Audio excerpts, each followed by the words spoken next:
Okay, so what I've got here is I have taken some painter's tape, and I'm just going to put one on here any old way, as you can see. Put that on there, and I'm going to take the other one and I'm going to try to get exactly on here so that there's no gap and also no overlap. That way the glue doesn't get onto the wood. Now that I've got that on there, we're just going to go ahead and trim that up.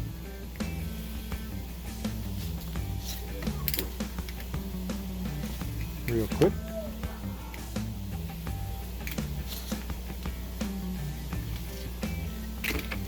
Okay, now that I've got that trimmed up, we see I've got my Super 77. I've got my sanding bar and something to protect the bench so I don't get it all sticky. And what I'm going to do is I'm just going to give this a good coating.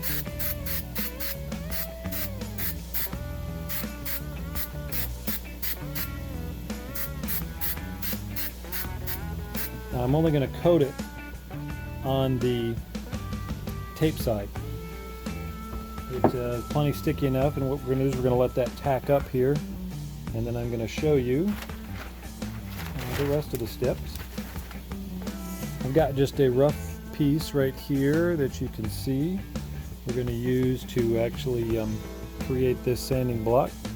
Once that gets tacky enough, almost. Okay, we're ready to put this on. What we're going to do is we're just going to try to line up one edge so we don't have to cut that side. Get that on there. Have it on nice and tight. Take our handy dandy utility knife. Same thing, we're going to cut off the edges.